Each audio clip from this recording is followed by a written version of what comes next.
ladies and gentlemen, boys and girls, and friends beyond the binary. Whether you downloaded this episode or you're streaming, hopefully soon you'll be dreaming. Sometimes obvious rhymes just make me laugh. Like someone snoozing in a canoe, like on the shore, of course, in that situation. But you're streaming for a dreaming. And that's all I got to say. I'm trying to think of other cheap rhymes, but you know what? It's time for me to help you fall asleep. If you're confused, you're new, or you're regular, natural. But here's what it's time for Sleep With Me, the podcast made by a podcaster that can barely pronounce anything, but's here to put you to sleep. And if you're a regular listener, if you could just listen through the credits song, these are the ways to keep the show free for everybody. And then when your hand hits the fridge tomorrow, be like, oh, yeah, I'm supposed to go to sleepwithmepodcast.com/sponsors. Thanks. Here we go. Hey, everybody, have you checked out our merch store yet over at sleepwithmepodcast.com/store? We have effortless sleep phones, the most comfortable way to listen to Sleep With Me, with the Sleep With Me logo. We have this awesome lavender Sleep With Me aromatherapy spray. We have amazing shirts, print by Emily Tat, Bernie the Butterfly tote bag. So get over there, get your swag on, show the world your support of Sleep With Me. That's it, sleepwithmepodcast.com/shop. Hey, everybody. I don't know if you've checked out any of our live shows yet. You know what our live shows kind of people chill, they fall asleep, they watch kind of what it's like to have a slightly more interesting version of the podcast, or very similar. So some people are engaged. So if you want to check out our live shows, I got tickets for our June show up, but I also got big news about PodX runs from May 31st to June 2nd in Nashville. And not only am I going to be doing a Sleep With Me live show, I'm going to be on a bunch of panels there. And you know everybody's favorite podcast producer, podcast host, Stephen Ray Morris. I'm going to be on See Jurassic Right with Stephen. So you don't want to miss that either. You say, well, geez, I love Scoots, I love Steven, I love Jurassic Park, I love the Percast, and you could get 10% off, what does it say? You could get 10% off any ticket type by going to podx.com/sleep or entering the code SLEEP at checkout. And you could always find out more information at sleepwithmepodcast.com/live show about all my appearances. Can't wait to see you there at PodX or here in Alameda. Thanks. All right, everybody, it's time for a Sleepy Supporter Zone, and I want to thank Lydia, Melissa, Allison, Elizabeth, and their families for supporting Quip. All of those people signed up for Quip. They went to getquip.com/sleep. They're all sharing about it online, which I really, really appreciate. And they appreciate the sponsor. The sponsor appreciates them, and it keeps the show free for everybody. If you're looking for an amazing toothbrush, an amazing brushing experience, go to getquip.com/sleep. Thanks. Oh, Mystery Bard, who helps out in this show other than the owl that lives within my mouth? Chris Posty Poster Son sounds like an earful. Wrote the theme song. Edits episodes too. Carl W. the Legend also edits episodes. Kenny, Scotty, and Jennifer. Runner. Eric and the team at Astound are on the website. I am the Mystery Bard. I do the lullabies, yeah. I do commissions at JonathanMann.net. Could be for Mother's Day. It's coming up soon. Or Father's Day. It's coming up too. You see the kindness shine straight on through when the listeners form their own Facebook group. Keith, Stacy, Sarah, Julie, and Jennifer. These are your moderators. Get support, dear Scooter, on Patreon. Buy the merch and support the sponsors. You can find anything you want at sleepwithmepodcast.com. And we're so proud that we could dance to be part of Nine Vale Presents. So now on with the show. Thanks, Mr. Bard. I'm at Dear Scooter on Twitter and Instagram. Great places to catch me. Don't forget, you can listen to Sleep With Me on your smart speaker. You just say, hey, smart speaker, play Sleep With Me podcast, and then you set a sleep timer if you wish. It'll play all night. Some people like that, too. And that's it. What do you say? We keep the show going. Hey, are you up all night tossing, turning, mind racing, trouble? getting to sleep, trouble staying asleep, well, welcome. This is Sleep With Me, the podcast that puts you to sleep. We do it the bedtime story. All you need to do is get in bed, turn out the lights, and press play. I'm going to do the rest. What I'm going to attempt to do is create a safe place where you can set aside whatever's keeping you awake. So whether it's thoughts, feelings, so stuff on your mind, something you're feeling physically, physical or emotions bubbling up, or anything. It could be a change in your routine, travel, whatever it is that's keeping you awake. I'd like to take your mind off of that. What I'm going to do is I'm going to send my voice across the deep, dark night. I'm going to use lulling, soothing, creaky, dulcet tones, pointless meanders, superfluous tangents. What else? Pointless meanders, superfluous tangents, forgetfulness, momentary forgetfulness, more absent-minded professorness. I don't know if I'm more empty. I'm more like not empty-minded. I wouldn't say I'm absent-minded or empty-minded. Like I would say, now this will take some describing, like hollow-minded. And what I mean that is there's things in there in my mind, but there's also a lot of hollow space. So there's echoes. There's you'd say, well, I'm not sure. Let's go walk around up there. Well, it's a winding path up there in the hollows of Scoot's mind. Oof. Carole King, if you want to make a song, that could be the song. If you want to write a song about me, in the hollows of Scoots' mind, it would have a very narrow appeal, I think. So maybe we'd have to think of it a new title. I guess I got excited there. But excuse me, if you're new, pardon me, I was saying excuse me to Carole King, and also excusing myself for going off topic so early. It was very that does sound like that was very hollow-minded of me. I'm sorry. Does that feel like a legitimate equal to equal response there? Could you say, how come that feels more natural than absent-minded? I guess you say, well, you know what? That was very absent-minded of me. You'd say, well, usually you'd have you say, well, just write it down next time. I guess when you're hollow-minded, people would say, not sure what that means. That probably means there's an echo up there. I mean, here's a good thing. Probably, there's benefits to being hollow-minded. Breezy. I like echoes, so that's another one. Plenty of head space. You'd say, whoa, look at the ceilings in this. Were we inside your mind? These are very high ceilings. You see, yeah, I've been thinking about getting some frescoes in here, but I'm just at the beginning of a podcast intro, Michelangelo. So let me get back to you. Why don't you chat with Carole King? She's on a tour too. Okay, sorry, new listeners. I usually don't go off this topic so quickly. Well, actually, sometimes I do. If you're new to this podcast, welcome to Sleep With Me. They say, or I say, it's a podcast to put you to sleep. It's more a podcast to be here as you fall asleep. What I'm going to do is I'm going to send my voice across the deep, dark night. I'm going to use lulling, soothing, creaky, dulcet tones, pointless meanders, superfluous tangents. I'm going to go off topic, as you've seen already, all to take your mind off whatever's keeping you up and keep you company. Those are really my jobs. You'd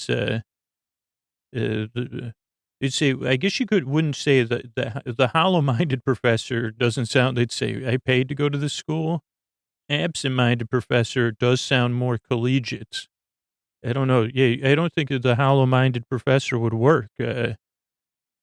But you'd say, okay, we'll get back. You're right.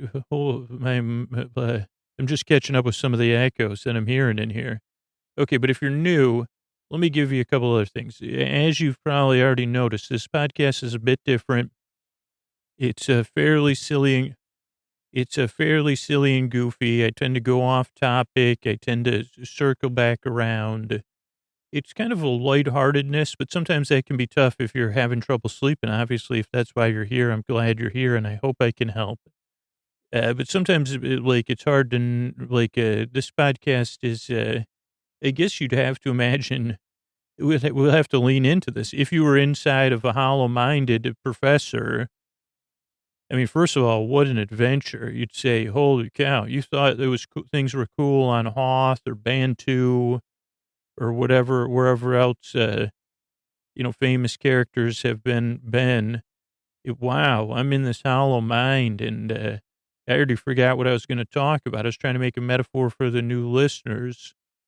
Oh, because I'd say instead of looking at this podcast as like a construct that makes any sense, yeah, kind of look at it like we're on a general tour of my hollow mind. You say, okay, wow, I can see where you'd put some frescoes up there. That really does seem like I can see the scaffolding now. Going up to say, actually, what about me doing some frescoes? Forget Michelangelo. You say, Scooch, how come you say it like that? And I say, I don't know. It seems, also, by the way, that's someone in a Michelangelo, Teenage Mutant Ninja Turtle. So I'm not 100% sure that's the actual real Michelangelo. So that might also be another reason why I'm saying it. Well, but look at that. Carole King is petting Michelangelo's shell, so that's probably nice. So yeah, if you're new, don't. It can be hard not to take this podcast seriously, but kind of see if you could observe it in a passive way. Structurally, what to expect is that the show starts off with business, and then there's some business between the intro and the episode, because that's how we keep the podcast free for everybody. Then after the beginning of the business, there's an intro, which we're probably like 6 minutes into, which is where I try to just kind of to get you ready for bed and to ease you into bedtime. Around 12 minutes of me messing around, trying to find my way in my own hollow brain. Because here's a legitimate question. If I was up there, would I have I guess I'd have a headlamp, maybe one of those construction helmets with the lamp on there. You're right. Just in case, in case there's any, falling gray matter or brain goop or goo, as I've talked about. Like they say, Scoots, are you a sleep guru? And I'd say, no, I'm more of a sleepy goo brain, or goop. I'd say goopa goo. I used to have a band called the Goopa Goos. Well, I imagine, just thought of that name actually right now. You're right. But we only do stage concerts in the Hollow Brain Amphitheater.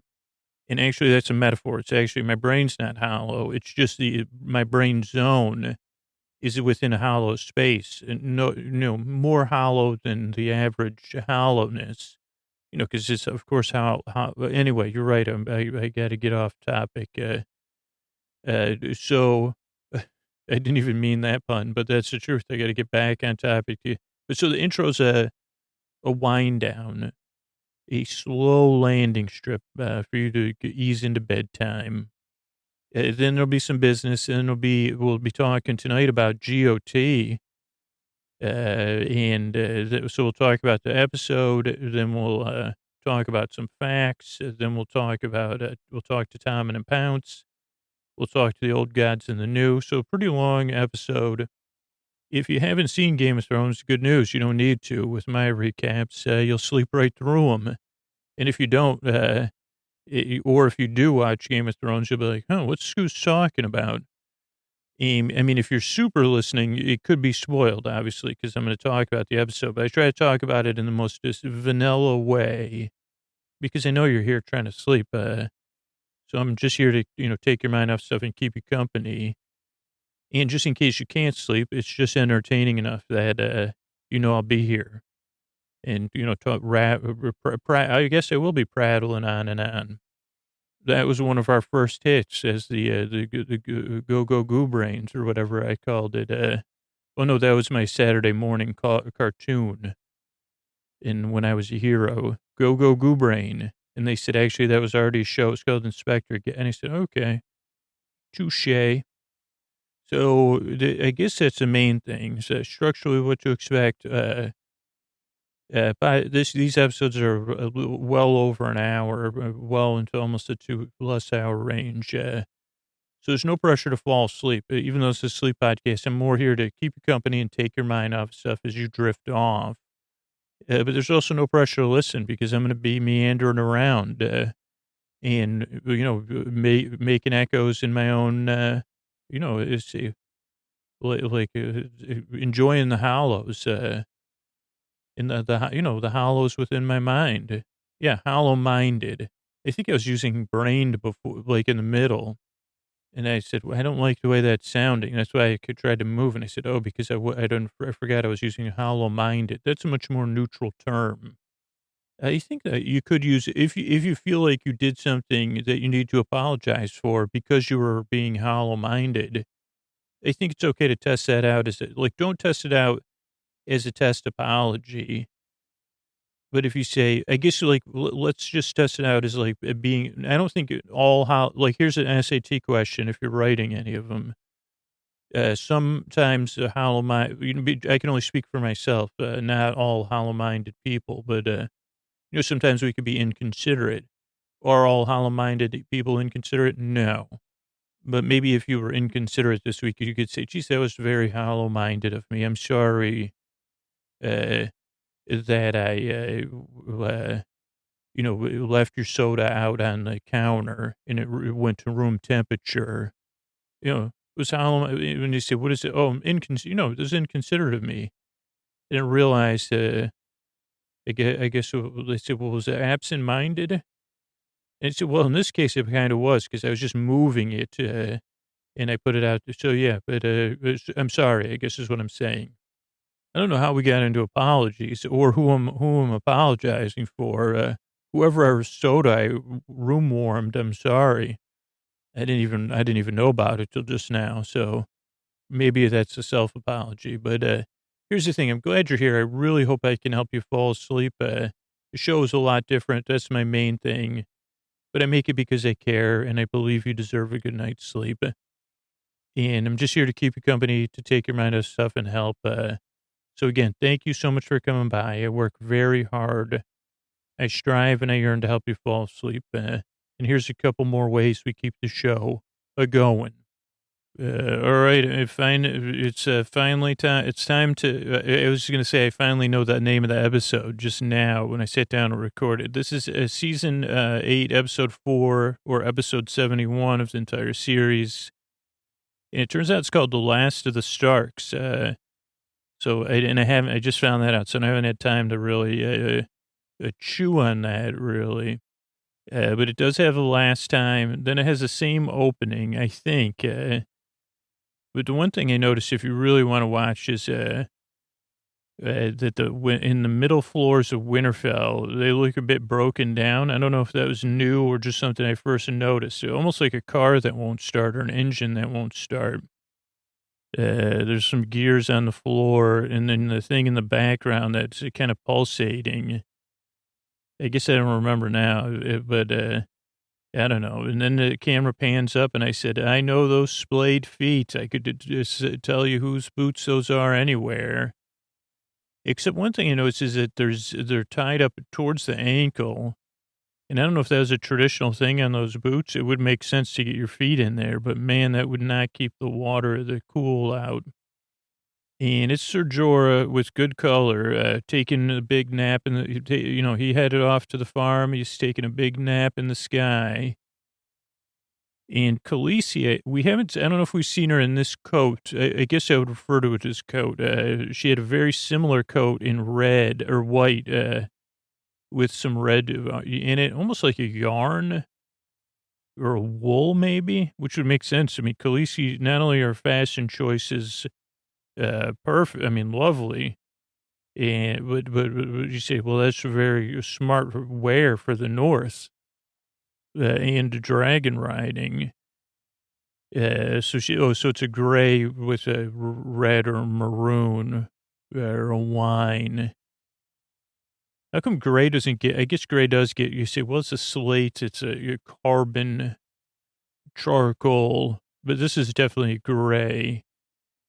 Then speaking of Greystone, is that where, I don't know, just trying to fit a joke in there. Couldn't tell if Khaleesi, as she says goodbye to Jorah, whispers to him. Then we see Theon with cast of the sea blue tint to him. Sansa gives him a beautiful Stark pin. I did really like this parallel opening. When I first saw it, after a while, he said, okay, the parallels are maybe, but this was a really nice parallel opening of the Khaleesi then Sansa. I finally took the time to look up the name of the John's pet, whose name is Casper, and everyone's watching. There's lots of goodbye. A lot of people saying goodbyes. Arya and Bran, and it was Casper, the dog. Oh dear, is that what that says? Oh dearest, is John go? Oh yeah, I said, oh dear, is John about to make a speech? He said, what are we in Iowa? But he makes a speech. I mean, I like John. Don't get me wrong.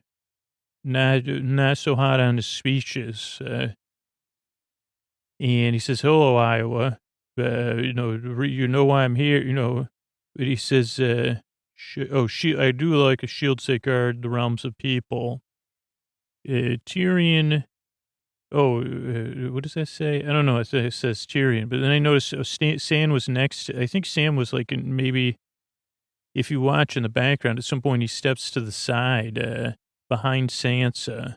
And I think that might say Tyrion. I don't know. Free folk, we see, this is kind of the camera panning. Arya says goodbye to Beric. Sam says goodbye to Ed. John says goodbye to Lyanna. Lyanna shares a look with Khaleesi. Oh, John and Khaleesi share a look. Khaleesi's look is both sad and fierce. And then there's some sadness as they float away, on in the mist, time for the misty eyes in the mist of the big farm. Missandei, Sornoros, I don't know that. She's watching. I think Grey Worm's with her. Arya, there's music, there's the mist. You could also say it's SMOK. John. Well, I noticed that Khaleesi's dragon pin, which I'm even looking at more now. It's a 3-headed dragon pin. Probably, I mean, good because she really has a lot of layers. But for someone like me that's always bumping into stuff, would definitely not last as long. And I guess I don't imagine myself having my chest against stuff all the time, but it just it wouldn't last for me. Not that I need a pin. And then there's a big dinner. And already for me, you want to talk about archetypes from Game of Thrones, that, I say, okay, big dinners, I'm not comfortable with big dinners. I think that's a thing. Because you say, okay, well, this is not, especially we don't see Arya. But banquet halls and Game of Thrones do not go like banquets in any communal meals that I know. This was I'll tell you a spoiler. This was the best communal meal in the history of Game of Thrones, probably. I mean, maybe season 1, maybe they can have them at Winterfell. Maybe season 1, I can't remember if there was a big dinner.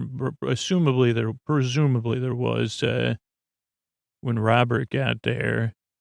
And even that one, there probably was a little tension or something, but yeah, there hasn't been a dinner. This was an awkward dinner, and that was the worst. I mean, that was just so bad as it got. Let's see. We have the seating wise at the head tables: Bran, Sansa, John, and the Khaleesi. I mean, super awkward, but not so much. Everybody's kind of chattering. There's lots of close-ups. Kind of this one coming up here. I think it's here of maybe is it Gendry, the first one? Yeah, let me rewind it here. Let's see what our timing is. It's around 10 minutes in. Yeah, here we go. It's at 10:08-ish. And then there'll be another one. They're like these, I don't know this for a fact because I'm not that studied in film, but they seem like these Stanley Kubrick style, kind of just off the side close-ups at characters. There's one of Gendry, and then later I think there's one of the Khaleesi. Oh, yeah, that's an important moment. So we see Gendry and the Hound are talking. Hey, where's Arya? You seen her? And, he wants to go look for Hound, sees right through it. As Gendry tries to leave, Khaleesi calls him out. At first, it seems it was awkward the whole time, but that was part of like the Khaleesi's kind of connect, ability to connect and want, being so. I don't know, but she says, "Oh, are you son of Robert Baratheon?" And say, "Oh, is it trouble?" Even Onion Knight gives John a look like, "Uh-oh." But she almost has this Oprah moment. She doesn't go full Oprah. She just gives him a title, but she doesn't go, "You get a title. You get a, you get a hold fast. You get," but she gives him, whatever that place is called, Storm's End. She goes, "Who's the Lord of Storm's End now?" First she says that, and no, even Sam doesn't know if it's a rhetorical question or not. He has a really great look. He says, "That's a good question. I'd have to go back. I'd have to go over to Old Town and, or Sam's even thinking, is she being rhetorical, or should I start to look into this?" And even I don't think the three-eyed raven even know. And then there was another kind of thread through this episode. He goes, "I can't because I'm." Like Robert was my father, he says, because of my situation, which is similar to John's situation, or, situation. And she goes, "Nope, I just made you your lord, yo." And then the Onion Knight is still tense because it's Khaleesi kind of fumbles with it a little. So the Onion Knight goes to Lord Gendry. And then of all people, the next person we can hear shouted out is Brienne. And the Hound he's not having any of it. He says, "No, thanks." What does it say? Sam and Sue. Somebody, Sam and Sue, neither. Oh, Sam was some dude. Some northern dude. I said, "Who's that northern dude?" And they shake Gendry's hand. Then Khaleesi says, "You're not the only one who's clever at Tyrion." And then Sansa gives Tyrion a look like, gross. She's just giving out, she goes, "If you're going to give something away, do it like Oprah. You give one to everybody in the audience." She goes, "Come on, give out some holdfasts or something." Also, I don't know I didn't look that up either. What does that say, John? Oh, Jamie and Brienne drink. The Onion kind of does a quick fill-in, a little bit of exposition, just a teensy bit on the Red Woman.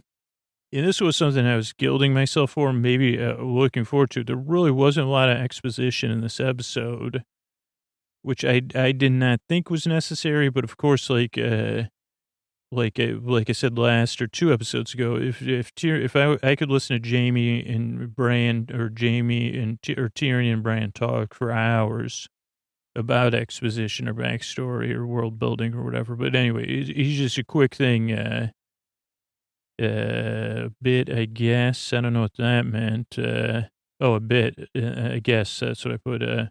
But the Onion Knight really dunks on the Lord of Light.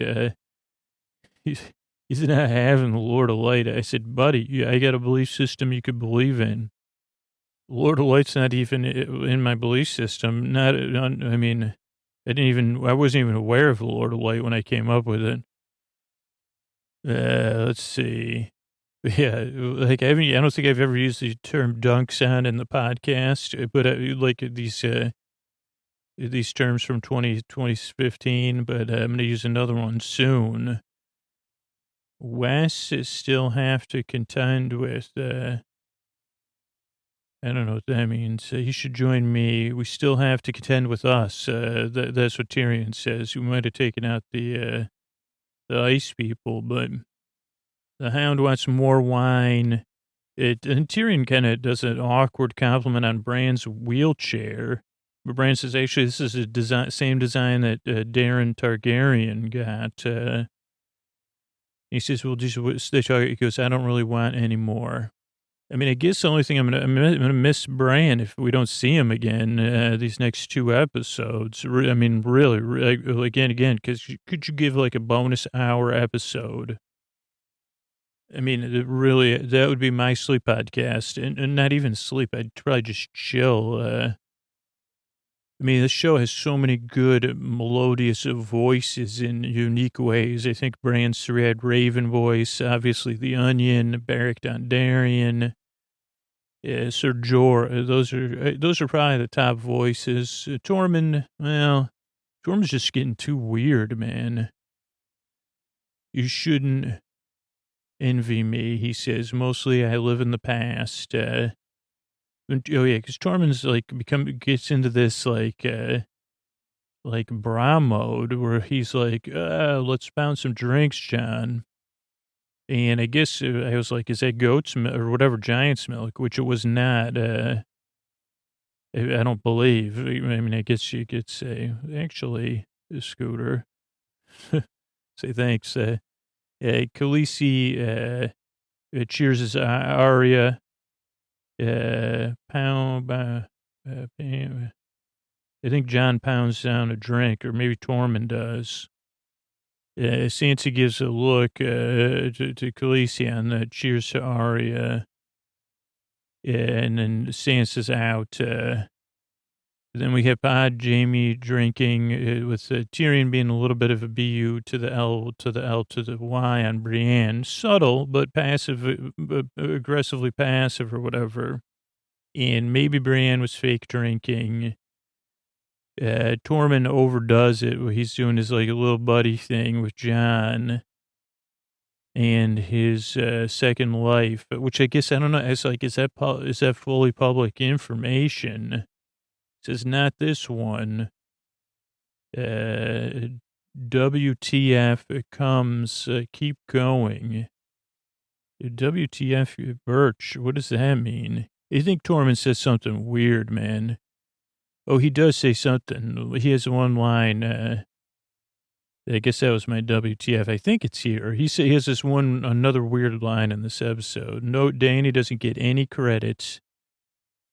And of course, at 1816, this is when there's this Kubrick Dany face, and this one was, I felt like, from a Stanley Kubrick movie because it believes this music. There's a focus pull to Varys. Dany's not feeling comfortable, so it kind of the audio changes and the viewpoint changes. And she says, I got to get out of here. And Varys follows her. Then all the laughing drunks, they get a little bit not nice. There's too much, Tyrion gets too much truth out. Not like he does. So Brienne's out. Then Tormund. Oh, this is where Tormund got weird? Yeah. Oh, yeah. This is where he says something. I'm like, did you just say that, man? It was actually funny, but it was like, is that true? Then Jaime follows Brienne. Tormund puts the things together. Tyrion tops his drink off, and then Podrick smiles at... I appreciated this brief moment because Podrick smiles at Tormund, which kind of bounces us. Oh, no, that was Gendry, actually. Okay, so no, I was wrong. Where Tormund thought Gendry was like he was confused. So then Tormund walks off. He has wet eyes as he talks to the Hound of his loss of the love of Brienne. Now, Sansa's watching this, and I didn't know if the women delivering wine were like hired by Sansa. Because then the Hound wants to be alone, but Sansa rolls up and they have this is really one of the high points of the episode, this quick little bird discussion.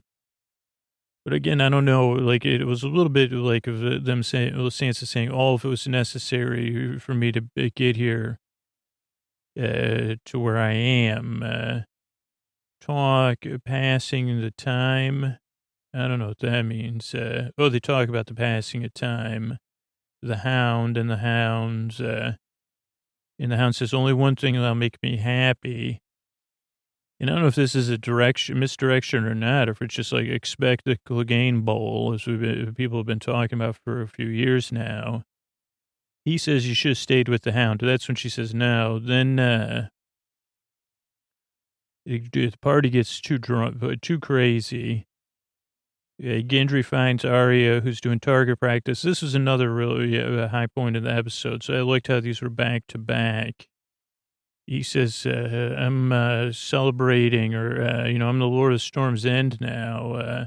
He goes, will you be my lady? Zara kind of looks, and then she gets down. He's on his knee, and she gets down. She gives him a serious kiss, a deep kiss.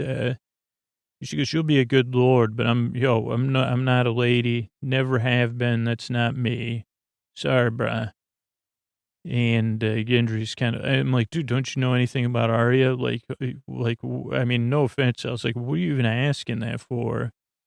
But I guess for us to see her answer, it was worth it. I said, Gendry, man, you go back to Storm's End. Well, I've never been there. Okay. Why don't you head out there now? Brienne keeps a good fire. She knows how to really keep it. She has a whole, she explains briefly her fire methodology and Winterfell. We also see her jewel-encrusted sword. Jamie rolls in with some Dornish wine, takes his jacket off. They talk about I thought this was a nice subtext, actually, because they talk about keeping a fire going. And I said, or whatever you say when you clear your throat. Because thematically, that'll come to the subtext is that who's Jamie keeping his fire going for? North cruise on you don't things. Oh, she says the North will grow on you. And Jamie goes, I don't want things growing on me. Jamie he's still kind of being a little like passive aggro. Jamie needs help getting his shirt off, even undone. There was also, Jamie made a joke. I tried to rewind it a few times. I couldn't tell exactly what it was. It wasn't, I don't know. Honest, I said, wait a second, what did he say? Then we have Jon drunk and pensive by his fire. And Khaleesi shows up. She goes, are you drunk? He goes, no. Yeah, a little bit. Then I said, this is why I can't have you making speeches, Jon. He goes, I didn't know Sir Jorah that well. And he said, what the heck, man? And they talk about love Jorah. And Khaleesi says, what does this say? I don't know. She just says, I didn't love him like I loved you. What does this say, though? Is that one right? Yeah, but they say, let's kiss on it. Oh, is that all right? Maybe she says, and they say, let's kiss on it. Until Jon, of course, has a moment to think. I mean, they do some heavy petting. But then I said, I didn't like, I mean, this is the scenes I do like is when I don't understand what's happening, the motivations of the characters. I mean, I guess one of the reasons Jon's a little bit more understandable, where I said, is it Khaleesi? So did Jon pause because he said, well, this is my aunt, or, would it like his Boy Scout type of routine? Or is this an intentional move by the Khaleesi to manipulate Jon, and he detects that? I don't know. So it was Danny there on purpose. Why did you tell? But I don't know. I think really she was being honest. She goes, why did you even tell me? And then I put, I know that look. She talks about how, like, Jon, everybody loves Jon here. And she goes, I never gotten that look on this side of the sea.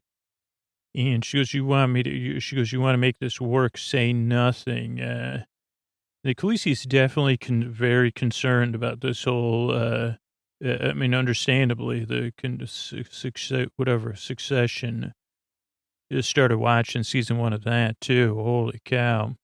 But Jon, of course, he says, I'm a Boy Scout. I owe them the truth. And then we have this theme that comes up, I think, 3 times in the episode of begging. Danny actually begs. And I did have to WTF it because he said, wait a second. Is this I don't know. But Jon says, you're my queen. Nothing will change. That they are but he goes, you nothing changed with you, but they're my family. And she goes, I just told you how to fix things with FOOOL. So I don't know, maybe this is like a double flaw scene. I don't know. Sometimes, I mean, honestly, I'm, probably jealous of Jon. I mean, not in this particular situation, because It's complicated, but I don't know. Are we seeing John's flaws? Because now it's like, and I don't know, John's playing by the rules has constantly kind of caused him. So I don't know. But I don't know if it's foreshadowing or what, or just projection. Then we go to Jamie, who can't sleep. It looks like I wrote Bummerland. But I think it's like Brienne is sound asleep. Yeah, that's what it says. Half drops out. What does that mean? Talking about a plan. Half drops out. Talking about a plan. I don't know. Cersei will lie. Okay, I think this. Oh, this is so this is when they're coming up with the plan. Right? What is this? I don't know what this one is. Let me, I think this is when they're doing their planning. Let me just fast forward here. 'Cause I actually, believe it or not, I actually got ahead of the episode. You got some kissing going on between Danny and John. Now we get some buffering. You never thought a sleep podcast. They really talk to each other in different angles, too, I guess, to make it, like John moves around a lot. Okay, we got Brienne asleep. Oh, yeah, so it's a planning meeting. So they're making their plans. Half troops out. That's what that says. They also say, how's everybody going to remember? Cersei's going to lie. Then I used my second pop culture reference other than Dunk's on. Khaleesi's on tilt the rest of the episode, I'd say. We do have Dorne back in. Now, but just because Khaleesi's on tilt doesn't mean she can't come back in the next two episodes to not be on tilt. And what does tilt mean? We'll talk about that probably if we have time in the recap or the facts. But it just means she's got so much, she's overwhelmed and she's not thinking clearly. So she's acting against her own best interests. Yeah. It's like an aggression against your own best interest. Maybe that's what being on tilt means to me. Or the opposite, I guess, too. It's also when you're on tilt, everyone can see it but you. That's one of the other features of it. So I think it was like it's a pinball term, probably a term before that, and then it got used during the Great Poker Renaissance. That was like 15 years ago or whatever. This looks like it says Starks in Budapest, but I don't know what it means. Starks in the Budapest, until people need to rest and recruit. Oh, so the Starks are, they say will help, but Sansa says after everybody rests and recuperates, and Khaleesi says no way. And then John bends his knee. He says, actually, no, this was like, I guess, like thinking back on it now that I've seen it a few times, it's like, and it's like Sansa's actually doing what's best, maybe. And by like the Khaleesi and John, I guess are kind of acting against their both best interests, it would seem to me. Because if they just would rest at Winterfell, they could get everybody. I don't think they could send out some people to keep an eye on stuff. Also, what happened to all of Varys's eyes and stuff? If you keep an eye on things, is for much activity he has in this episode, it's like, dude, I thought you had birds everywhere. Arya and Sansa share a look with this whole thing as John says, "Okay, Khaleesi, we'll do whatever you want." John and Davos and the troops are going to head down the King's Road. Jamie's going to be a guest of Winterfell. Rightful Queen. Khaleesi says that and stares at Sansa. Then Arya blocks John as everybody tries to exit. She goes, family talk, buddy. So then the poor weirwood tree has to listen into all this as the four Starks. John's still the same amount of Stark. It's just a different Stark parent. So let's see. Sansa, Arya. Oh, they play a little. It's a little bit of a fake out, which they've done before with Littlefinger. Where they kind of act like they're disagreeing, or maybe they do disagree. But Arya says, comes down to like, we don't trust your queen. She's not one of us. A really good dialogue worth checking out here because I don't want to go through all of it. I mean, I guess John says if you don't trust people you grew up with, you're not going to have many allies. Or if you only trust people that you grew up with, Nari says, I don't need many allies. So they talk about family and fumbles in because they said, well, John says, I'm not. They say, you are a Stark. You are a member of our family.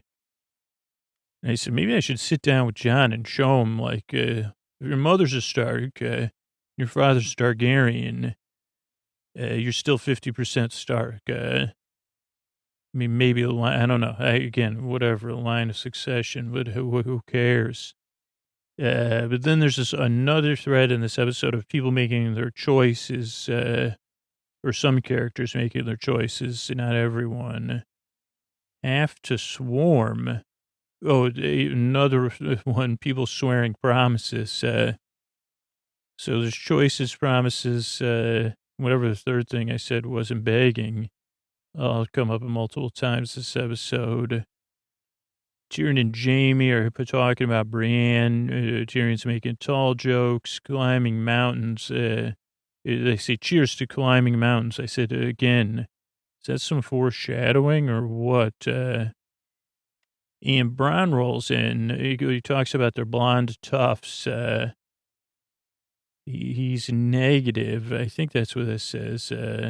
He has like this unfriendly edge, which I guess, like, politically or whatever, I don't know how else to describe it. Bronn's had enough of dealing with the rich people. But basically he asked for double River Run, which is Highgarden, and he'd be Lord of the Reach. Jamie says, what are you, nuts? I don't know. I guess I didn't like this scene just because as a fan of Bronn being teamed up with Jamie or somebody else. I mean, maybe it'll happen in the next 2 episodes, but I just been a fan of Bronn.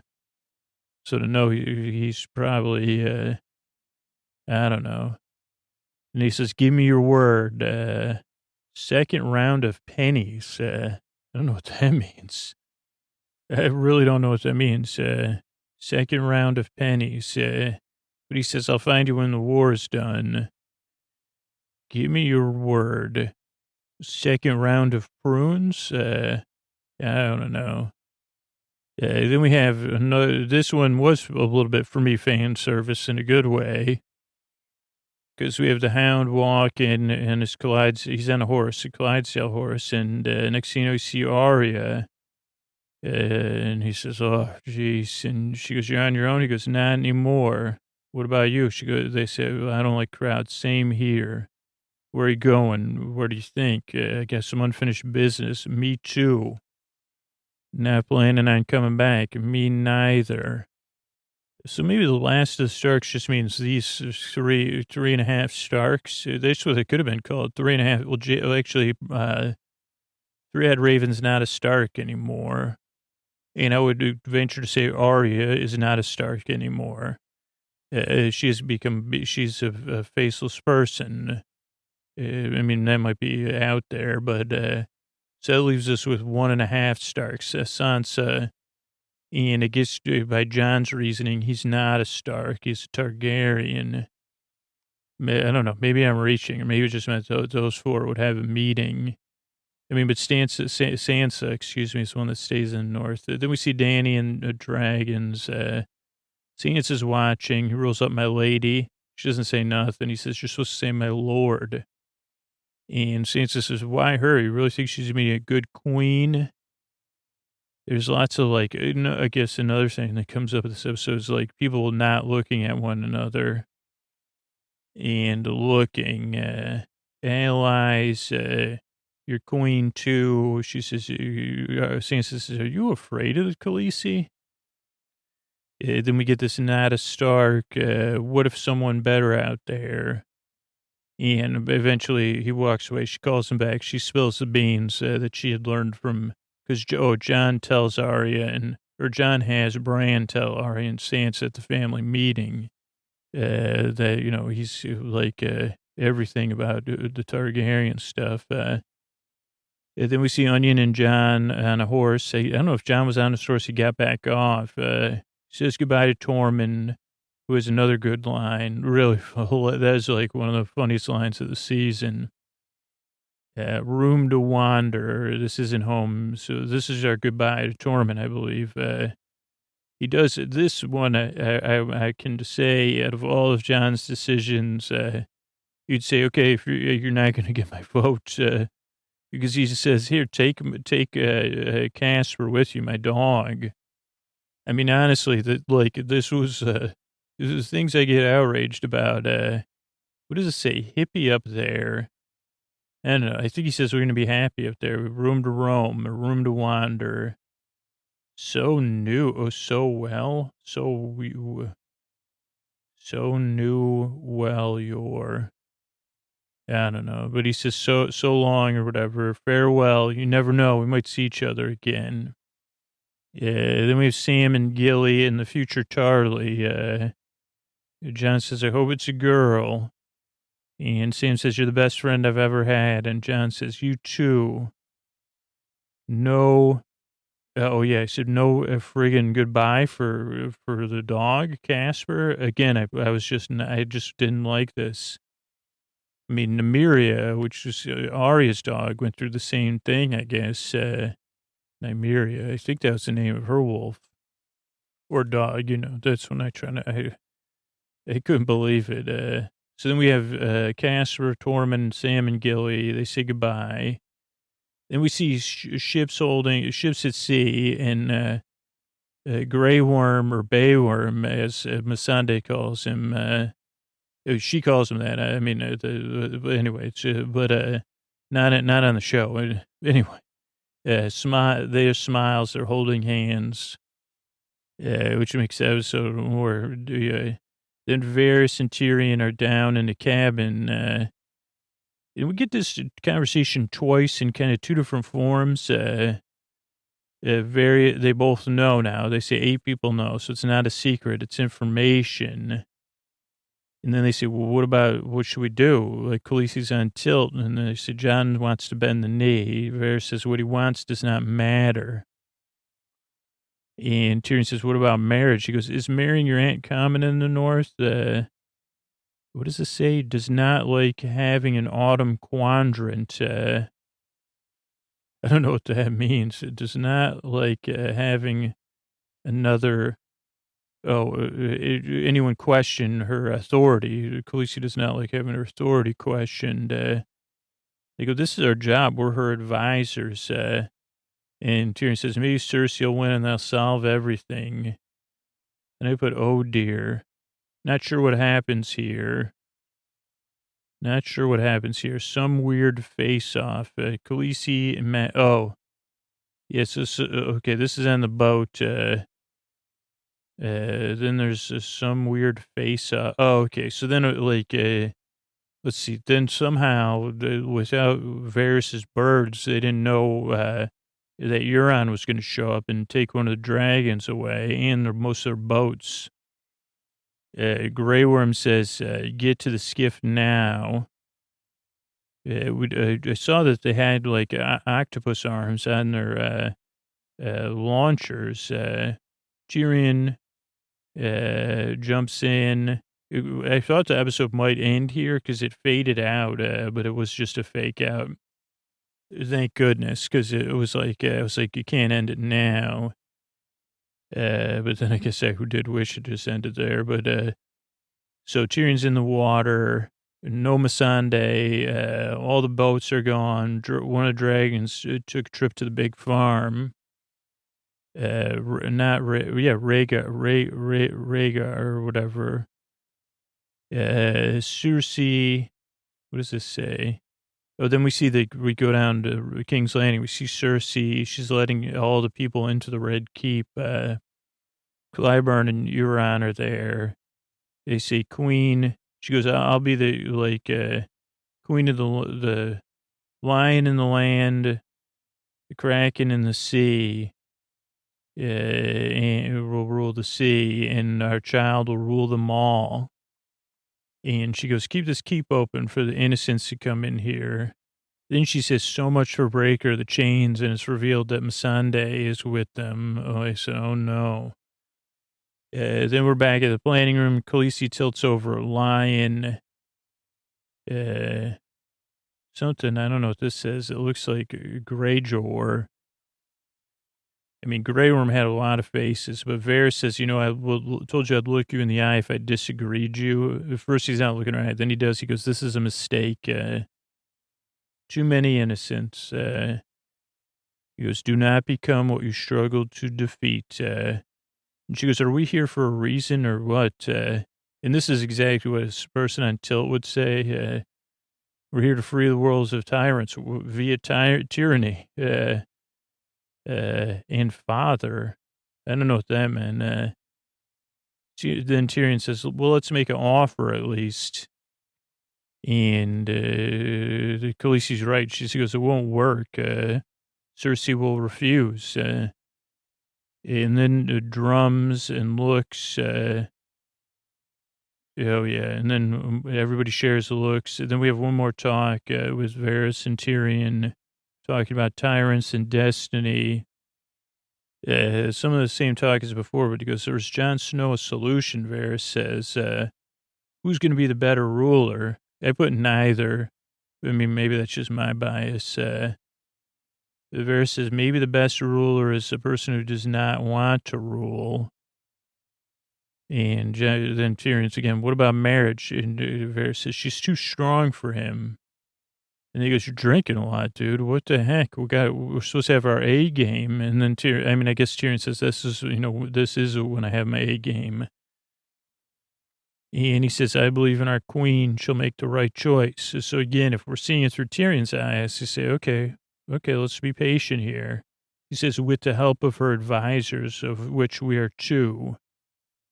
And then again, this choice idea comes up. Each of us has a choice to make. And Varys also lays out that he's for the realm, the people of the realm, kind of the innocents, I guess, which again is a callback to, other discussions. Then we're back at Winterfell. There's work going on. Jaime sees Sansa and Brienne whispering. They try, and then she goes, yeah, Rhaegar's out. And Missandei's down south, and Sansa's kind of a little smug. She goes, yeah, I always wanted to be there when Cersei went bye-bye.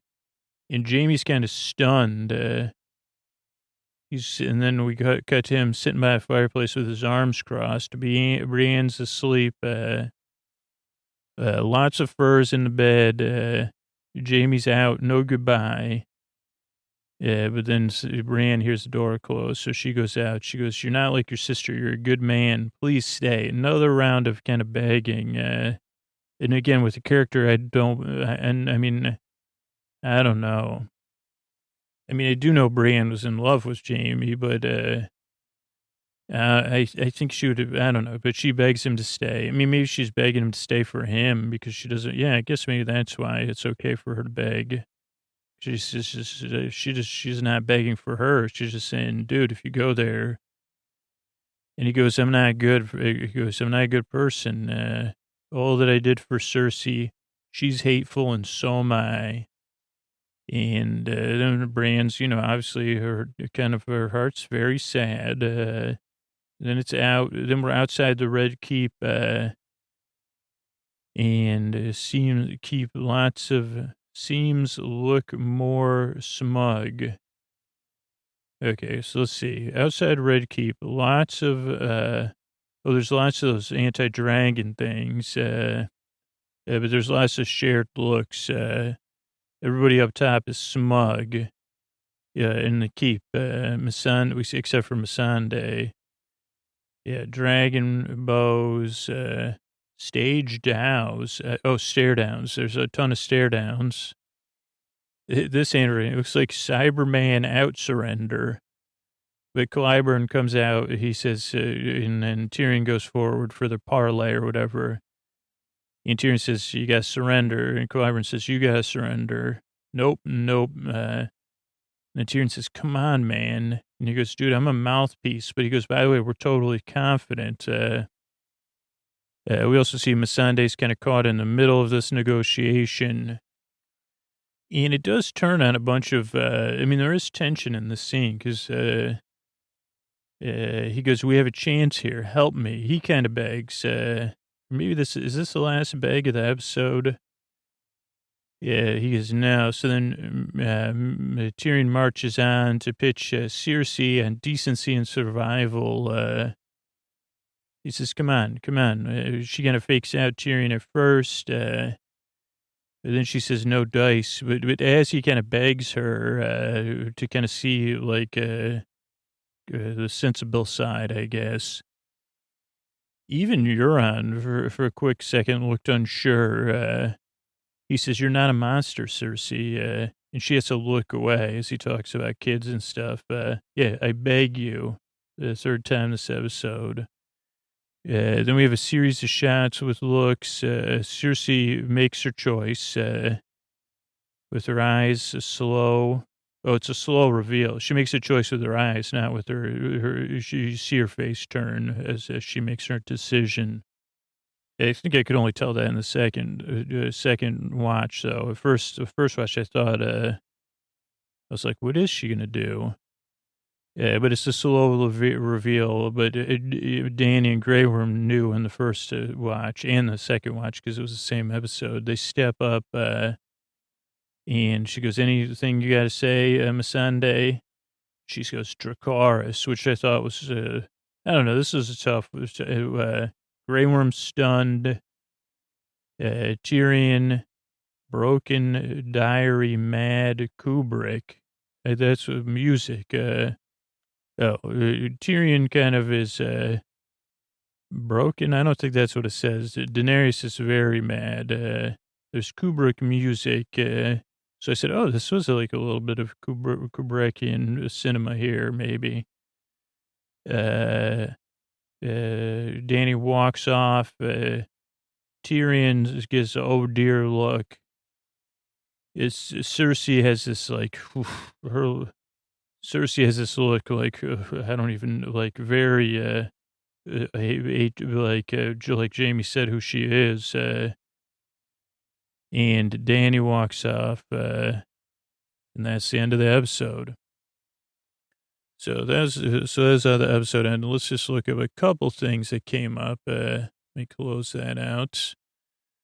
Okay, last of the Starks here. I'll link to it. There's an article about Danny's pin, but I won't bring that up. I'll link to that. Here's about Daeron Targaryen. I wanted to look that up. It's Daeron. And actually, there's more than one. This is, he's the son of Aegon III. But there's also Daeron the Good and Daeron the Second. This is Daeron the First of his name. He tried to bring Dorne in, but it was 18 years. He was called the Young Dragon. First king with that name to be on the Iron Throne. Eighth king of Targaryen dynasty to rule the Seven Kingdoms. Lived about 100 years before the start of this show, or before the events leading up to the start of the show. Succeeded his father Aegon III, kind of stubbornly tried to get into Dorne. Had no heir, so he was succeeded by Baelor, the Blessed. I don't know what else is in here. There's a lot in the books, but that's kind of it about him. So maybe that isn't the one. Let's see if there's other Daerons in the book. There's Daeron the Daring, Daeron the One, Daeron the Second, the 12th king on the Iron Throne, Prince Daeron, firstborn of Maekar.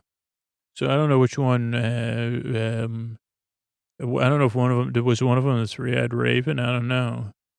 Let's see what Daeron the Drunken. One of them was. That was the Maekar's son. Let's see. Daeron the Second brought Dorne peacefully into the realm, uniting all the lands. So maybe this is him. This is from the book. He was after Baelor the Blessed and Darren the Young Dragon. He arranged the marriage of Darren to Mariah Martell of Dorne, Prince of Dragonstone. I don't know. I don't see anything about it though. But he was involved in the Blackfriar Rebellion. I thought I remember something about that. But yeah, so it's a little bit about it. I'll link to that. So this is a movie review of a 80s movie that I don't necessarily, there's like a big movie that either I may have seen and not paid attention. I never saw it in the movie theater. And I remember it was a really beloved movie and it has like iconic movie moments in it, but honestly, I don't know if I ever saw the movie or if I did, I wasn't paying attention. And I feel like kids in my class were always playing it. But this is Roger Ebert's review of from February 17th, 2002 of Say Anything. And it's actually a Cameron Crowe movie. I can't believe I didn't know that.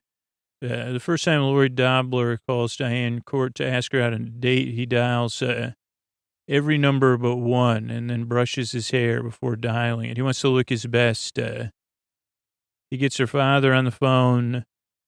And Laura talks to her father about how great she is. This scene early in Cameron Crowe's Say Anything reflects one of the many virtues of the movie. In a lesser film, Lloyd would have gotten Diane on the phone with the first try, but it's important to establish that her father is a major player in the story.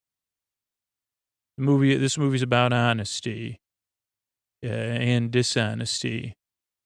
Lloyd is tall, loyal, and true, tells the truth, and seems especially frank about the fact he has no future. His career plans do not include college, maybe kickboxing, but he kind of only is a teacher right now. Diane is a class Victorian and a winner of scholarship to England. This is kind of a plot. I don't want to go through the plot. I just wanted to see what the review was. This is still more. Say Anything depends above all on the human qualities of its actors. Cusack and Skye must have been cast for their clear-eyed frankness, for their ability to embody the burning intensity of young idealism. A movie like this is possible because the maker believes in its young characters and in doing the right thing, staying true to oneself. So that was a little bit about it. Let's see what, I'll link to the, Rotten Tomatoes on it. Let's see what Wikipedia has on it. Let's see. It came out in 1989. It's, it's on a lot of lists. It's 100 minutes long. Its budget was $16 million. It did $21 million at the box office. I'm presuming it did more. I guess it had a popular soundtrack. I'm familiar with some of the songs. I'm not exactly sure. There's one scene that cultural impact. Yeah, culturally recognizable scenes in American music history. Oh, wow. James L. Brooks was the producer. James L. Brooks, I'm sorry. Where James holds up. Well, I don't want to mess it up for anybody. But yeah, that's just a little, I forgot why. Say Something or something came up. Let's talk about the term tilt in poker, just because I wanted to dig into that. It's a poker term for a state of mental or emotional confusion or frustration when a player adopts a less than optimal strategy, usually resulting in the player becoming overly aggressive. It's also closely associated with another term, steam. It's placing someone else on tilt's an important aspect, which again, it kind of calls back this episode to the episode at the start of Battle of the Pinball or Pool Players. It is a relative frequent occurrence due to frustration or bad luck. And it's important to recognize if you're experiencing it and or if other people are. One origin of the word is a reference to a tilting pinball machine, which causes the players to, like, when you lose the ball, to cause people to sing. It was originally talked about people winning other games, titles. So that, I don't know. That's just a little bit about it. I thought it was interesting because Khaleesi's clearly on it.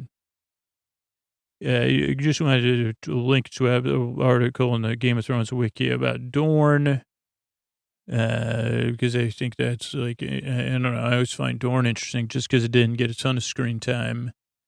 Maybe it will. A couple other links in there, but this is, we got 2 more episodes left, and I think they're both supersized. But of course, we still have more time with Tom and Pounce and the Old Gods and the New coming up here. I don't know why I like saying that the Onion Knight dunked on the Lord of Light, but I just get a kick out of that. All right, here we go.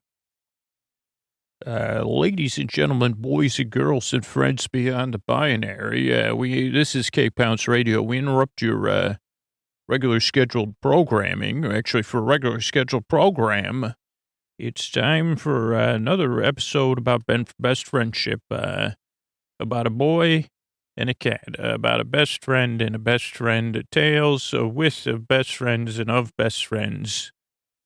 2 hard-boiled detectives in the big city.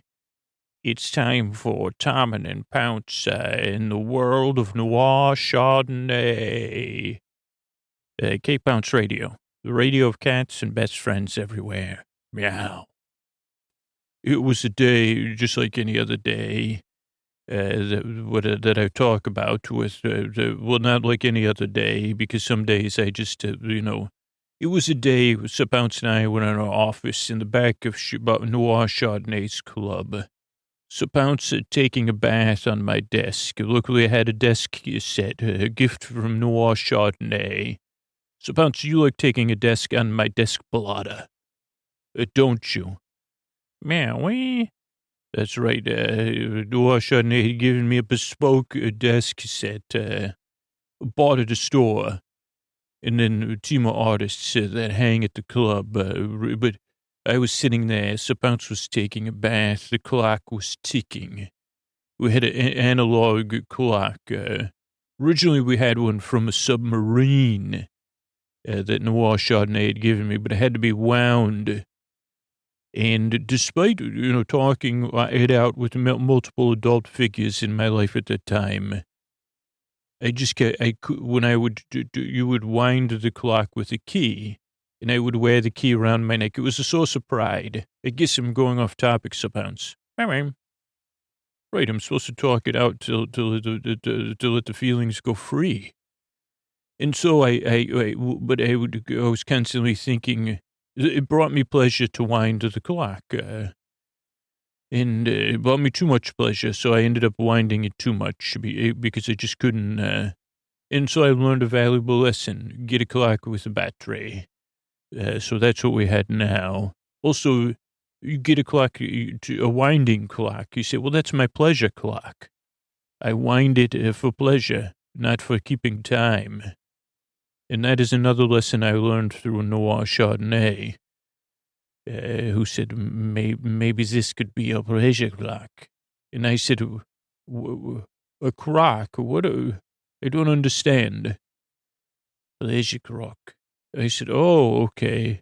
But then someone else explained it to me, and Sir Pounce looked at it. So now I wind clocks for pleasure. Also, sometimes when I shout that, people giggle. Which I haven't learned why, but that's what I do. I have my key still. So, lesson learned, but there I was sitting there, pleasure on my mind, when in the office walked in someone who took my breath away, just to be clear. And she was cool, she was confident. Her eyes, like the color of an ice wall, with the spring sunlight on it. And she said, well, hello, I'm looking for Tom, and she looked at me like she didn't know what to say, and it was like we were 2 strangers meeting for the umpteenth time, and the first time all together. Also had a ceiling fan that was dramatically spinning with a shadow that would fall across my face as I watched it with my collar upturned, and I had nothing to say. So I said nothing, to quote one of the Podman's favorite books. And she was thinking what to say when Sir Bounce, it was because Sir Bounce was kind of hidden behind the pens of the desk set. Sir Bounce hopped up from Sir Bounce's bath, and she said, "Well, my, who's this kind of little fellow?" And she was standing, so Sir Bounce couldn't naturally hop into her lap. But I said, "Well, that's Sir Bounce, my best friend, my business partner, and, the person who, my best friend, Sir Bounce." And she said, "Oh, Sir Bounce, pleased to meet you. I've been looking for the two of you." And I said, "Well, we're here to take your case. I could tell you're looking for something. You're trying to figure something out. It's out there in the big city, the answer. So let's go." And she almost said something, but then Sir Pounce walked out the door, tail in the air. And usually when Sir Pounce's tail's high in the air, you just instinctively close your mouth anyway, because you're seeing the back of Sir Pounce, we say it politely. And also Sir Pounce's posture, other than looking at the back of Sir Pounce, other than that direct straight on view with the tail up, when you're not looking directly at that I guess you'd say, Sir Pounce strikes, cuts a pose. So she followed Sir Pounce up the stairs, out of the office, and into the streets, and I was there behind her. It was the city. It was the afternoon, but it was a foggy afternoon when we walked outside, say. It was that city with a clock on every wall. Very few of the clocks kept the same time, but they all moved at the same pace. All of them, even the ones that had been pleasurably overwhelmed or weren't working. And twice a day, those clocks were right. Shay. So we walked through this city full of clocks, everywhere. A clickety clock. I guess I'm getting distracted. And I said to her, you back there, you took my breath away. There's something about you, something confident, something comfortable. But a confidence that is underlined by some sort of kindness and gentleness. But if that gave you all the answers, you wouldn't be here looking for Sir Pounce and I, would you now? And she sighed, and I could tell that we had work to do. So I took her down to one of my favorite spots in the city, the bespoke district where things are made by hand, things are made by craft, where barbell mustaches are a dime a dozen if you buy them. But there's also lots of people with barbell mustaches and many other things, top hats galore. One of the things I found, that when I couldn't wind a clock that relaxes me, that helps me think on cases, is the churning of butter. And we sat there and we watched bespoke butter churners churn butter, not far from the cheesemonger and the cheesemaker, not far from the person who made candles for the candlestick seller. They were all working, but it was a steady movement, the steady churn of the butter that I found similar in some way to some part of me as the winding of clocks, ceaseless, as Mother would say, if she was there when I was winding the clocks. We didn't have clocks where I grew up, but I could see Mother would not be pleased with me constantly saying, how long can I wind the clock now, Sir Pounce? Meow, meow. No. But so we watched the butter churning. And we didn't speak. We sat side by side, our full arms touching. Every once in a while, we'd look at each other, then look away. And she had this smile, But again, I was sure there was something I could help with. And I thought the butter churning was a place to start, because then we moved on. Butter churning's one of those things you don't really need to talk about or ask. I mean, I don't understand it either, but the churning butter. You could smell the butter. Also, they brought over some butter and they were doing a salted mix and a regular mix. And they explained it to us and what made this, where it was sourced. Hudson Valley, I believe, or something. Socrates salt. It was all, so we enjoyed the butter. And then we moved on. What I'm saying is you didn't have to butter churning and clock. You don't have to overthink those things. And our next stop was farther away to the city, to a district with pipes and steam and things, leaky valves, off-gassing and those things. Went to this place called a factory. We went inside the factory, and there was nothing bespoke about it. It was mass, and it was churning something out. And we were there at the end of the product line when it came out, and it looked like butter. It tasted like butter. Some people say they couldn't believe it was not butter. But I knew, because I'd known that this is where we were going all along. This was a margarine factory. And I said to her, you know what this is? And she said, she goes, it's like the butter churning, but without any of it. I said, it's a margarine factory. That word reminds me of you, margarine. And she nodded knowingly. And I said, it's like butter, but it's not butter at all. And she said, huh. And I said, let's go to one more stop. And we headed to a park full of birds, full of people. In a park well known for its popcorn, of all things. Old-fashioned popcorn in a machine. And it's another spot I go to sit with Sir Pounce. Sir Pounce watches the birds, leaves them alone, just watches them. And I watch the popcorn, and the people with the popcorn, and the popcorn being popped and made. And we sat there again, totally different part of me that needs to watch the popping of popcorn, and the part of me that enjoys butter churning.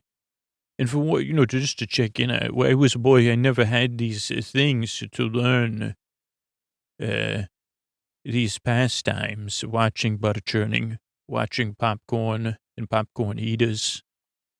Normally I would try to emulate those things instead of enjoy them. I would just cover myself in butter and corn and then try, I did do that. And my mother, she's never, but so we were sitting there.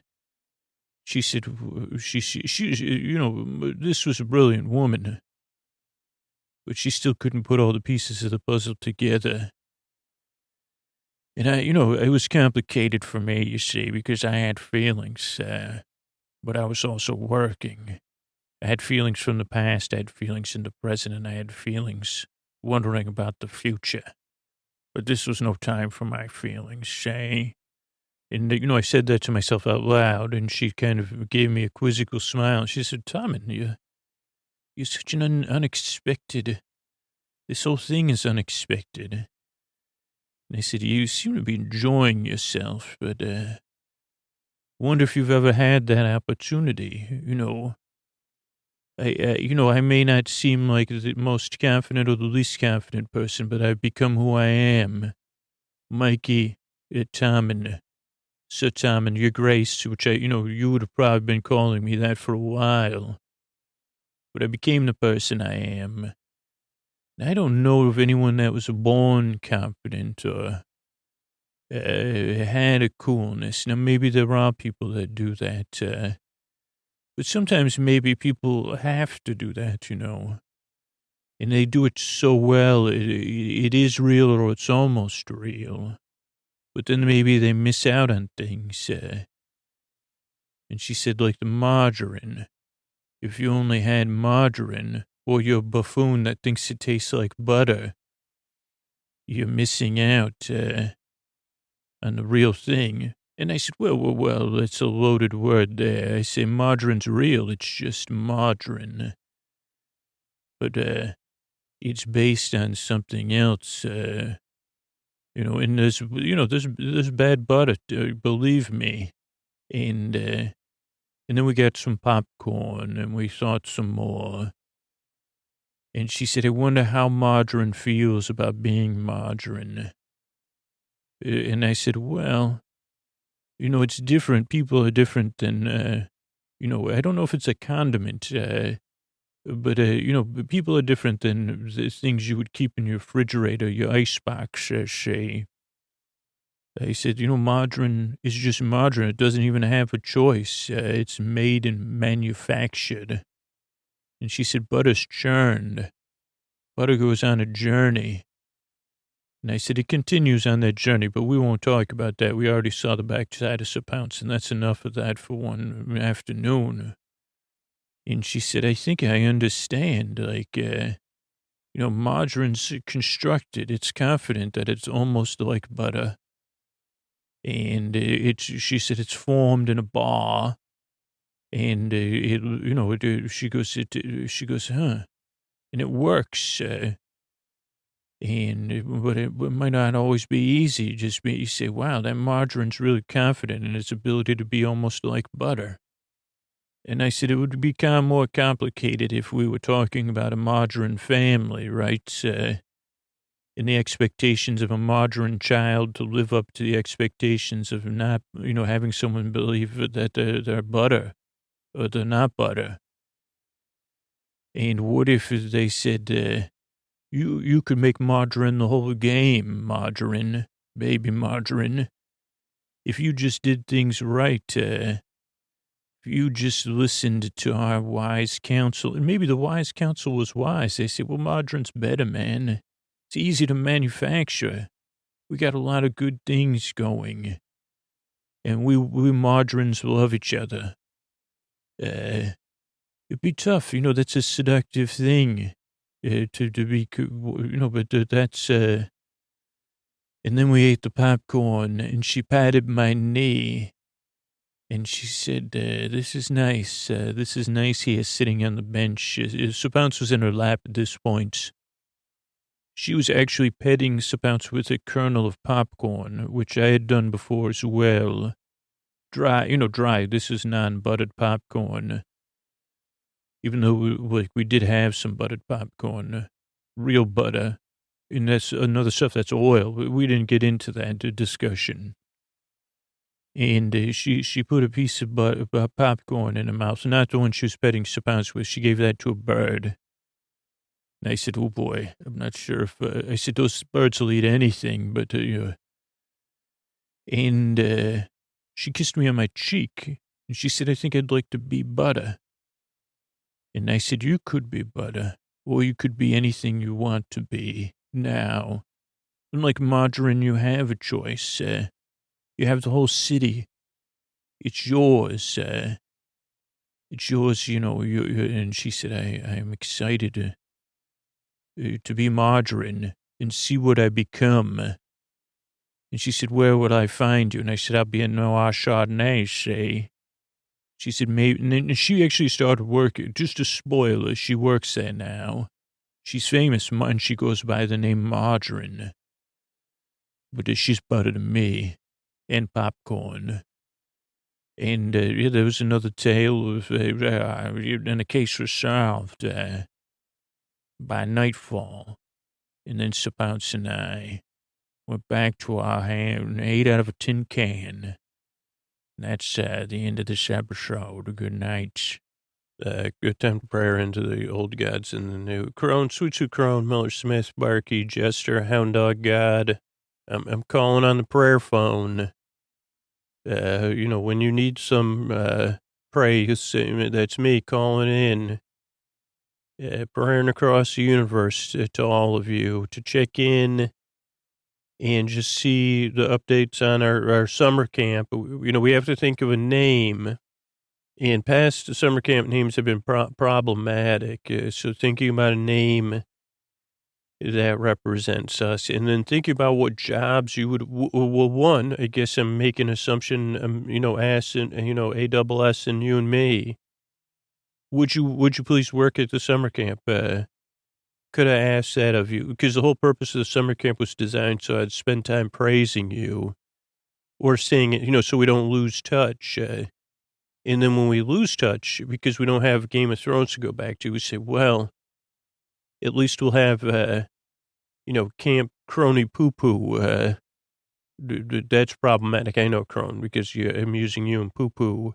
I was using the complimentary Poo Poo. But that was an example of, why it's hard to come up with a camp name.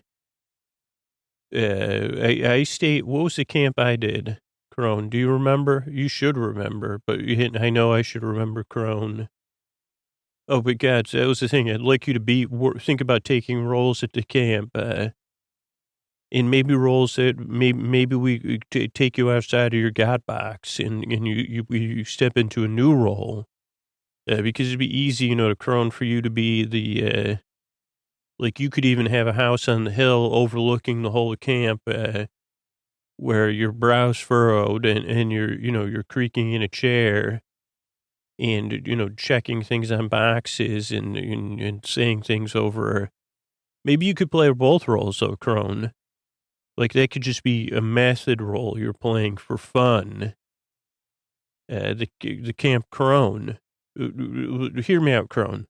Hear me out, because I want to go beyond the tropes. But picturing this could serve a role to keep kids behaving, and maybe maybe the camp's story based, like the Camp Crone store. Maybe we have an adventure camp. You're right, Crone. Oh, Crone. So you're saying like not an escape room, but something like that the whole week. Well, that would be like Adventure Week. I think that would be a themed week, but I hear you. And then, yeah, Ren Fair Week. Oh boy, Crone. I can't wait for this camp now. So yeah, on those weeks, you would sit up there and I say, well, that's the Camp Crone. She knows all, she watches all. That's why you do your best here at whatever this camp's going to be called, Poo Poo. And so, but in what role would you be where you would feel flourishing at camp, Crone? I mean, I know that one, that's a role you've been put in before. Also, just putting this out, I didn't mention this last episode, Maiden, but, if you want to, I don't know, maybe this could be like summer camp for grownups. Anyway, think about it, Maiden. Or, we could work to, maybe we could take on the roles of two camp counselors. Just an idea. But the Mother Smith, the Mother, Father, and the Warrior, not they can drop campers off. That's it. So, Crone, you could so that would be your stereotypical role. Just like you get prayed to as an old God in the new. But then maybe, what if you could be like the camp jester, like the cornball Crone? I mean, I know, but it's just your name, so I can't really, I got to work with that. Connie, cornball Connie. And you could be the camp counselor that's always joking around and always good for a smile or a cry, when Connie cheers you up, but you can cry on her shoulder. And you do these roles that we were saying, well, the jester might be, the magic show. Maybe you run the talent show. That's another thing they usually have. And they have Twin Week. Of course, I would where you try to be the twin. I couldn't find anybody to let me be their twin when I was at camp. Because they still had it, I guess I was always who I was because I had social interaction even back then and trouble. But so, what was I saying? So you could be the fun camp counselor too. And then one day they'd say, what is it? This, if it was the story, Adventure Week or Story Week, we'd find out that you're really living among us. You're a goddess living among us here with us as Connie, the cornball, but you're also the crone up on the hill. So Miller, that would put us in a position where you'd be the camp cook if you were fitting into your Westerosi type of limited role. Even though you weren't originally a god, and I said you should be. So what would you be if you weren't just the camp cook? Which in most movies is an important role. I don't know about in the regular ones. I don't know if there's a camp caretaker or if everybody throws, all the counselors have to take turns cooking. Usually each cabin has to practice, has to do some chores. So they'd have to do cleanup or serving breakfast. So what other role would you be good at, Miller? Grinding of grains, you get tired with that. Chilling. Okay, I like that. So instead of working, you could be the beach bum, the bra, and you'd say, come on down to the beach, brah, and hang with me. I'm the beach bra. And you could just chill at the sand. You swim, but you're not in charge of swimming lessons. Some counselor that's certified is. Hammocks, I like it. I like that for a role for you. Yeah, you could have there could be quiet time every day. Oh boy, you really you're tuned into me, Miller.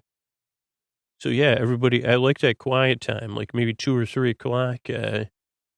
Everybody has to be quiet. You could take a nap or chill in a hammock, chill at the beach, chill on the dock. You could have a floating dock. I like that where people relax. Sounds great. It sounds like a time, Maiden. That would probably be a good time for me and you to hang, maybe go for a walk in the woods.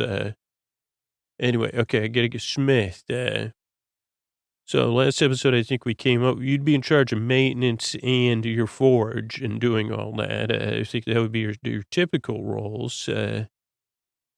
And those are important ones. Even in the movies, that character can be developed in usually only a few ways. But so if you were a forger, maybe so you have to be hard as iron.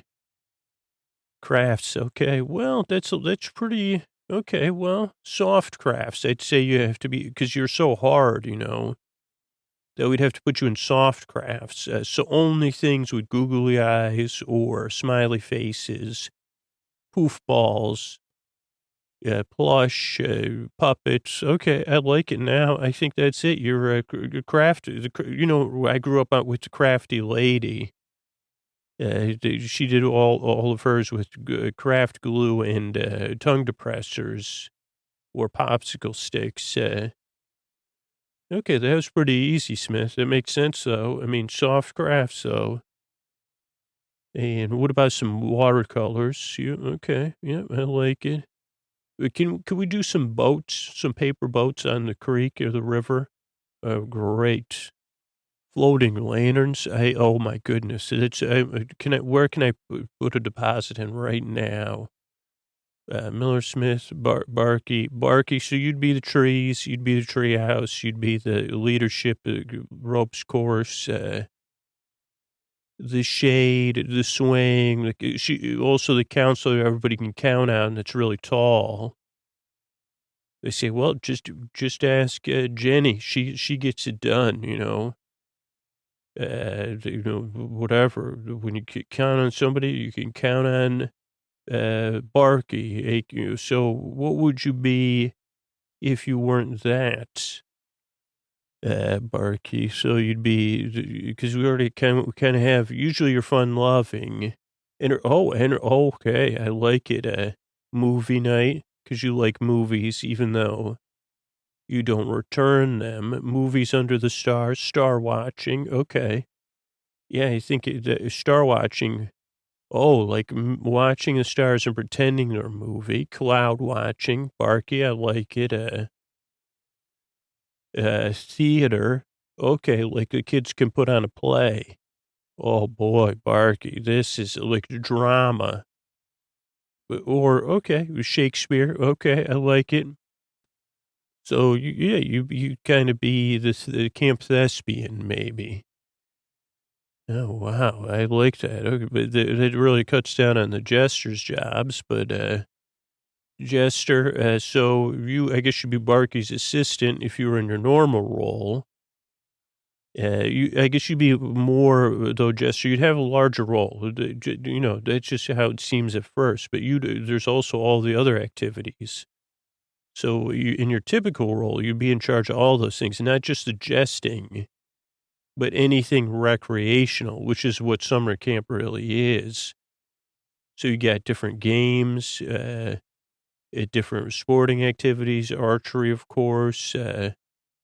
I don't know if there's horseback. I mean, I guess we should have horseback riding because we're going to have horseshoes tournament, Foursquare, dodgeball, maybe. I don't know, how we feel about that, and all that other stuff. So, yeah, you'd be activities coordinator, whistle for sure, cap if you like it.